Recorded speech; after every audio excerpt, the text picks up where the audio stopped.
నువ్వు చదువు రాని మొరటువాడవైనా దేవుడు సృష్టించకుండా నువ్వు రాలా. నువ్వు కూడా దేవుని సృష్టిలో భాగమే. చదువుకున్న గొప్ప గొప్ప వాళ్ళు ఉన్నారు. చదువులేని నన్ను ఎందుకు పుట్టించావు నాయనా అని నువ్వు అడిగితే, నీ మీద కూడా నాకు ఉద్దేశం ఉంది కుమారుడా, నువ్వు వేస్ట్ కాదురా అంటాడు ఆయన. నేనెందుకు పనికి వస్తానయ్యా, నాకు అక్షరం మొక్క లేదు అంటే, లేదు లేదు నాన్న, నీ ద్వారా జరగాల్సిన పని ఉంది నాన్న అంటాడు.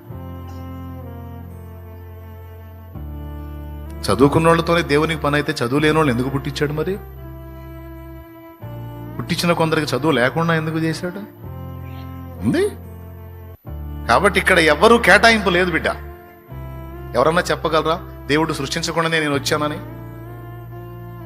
ఎంతమంది చెబుతారండి దేవుడు సృష్టించకుండా, దేవుని ఉద్దేశంలో లేకుండా నేను పుట్టాను అన్నోళ్ళు చేతులు ఎత్తండి.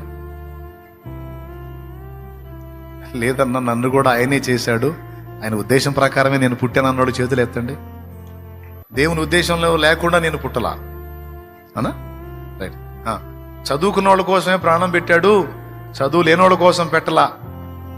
ముఖ్యంగా నా కోసం పెట్టలా ప్రాణం అని ఎవరన్నా అనగలరా? చదువుకున్నా చదువుకోకపోయినా మనందరం పాపులం. అసలు మన ఘోర పాపులమై ఉండగానే ప్రాణం పెట్టాడు. దీన్ని బట్టి ఏమర్థం అవుతుంది? నిన్నుగానే ప్రేమిస్తున్నాడు కానీ నీ చదువును బట్టో, జ్ఞానాన్ని బట్టో, చదువు లేని దాన్ని బట్టో, ఉన్నదాన్ని బట్టో, అందాన్ని బట్టో, ఐశ్వర్యాన్ని బట్టో, దేన్ని బట్టి కాదు. ఆయన నీ సృష్టికర్త, నువ్వు ఆయన సృష్టి.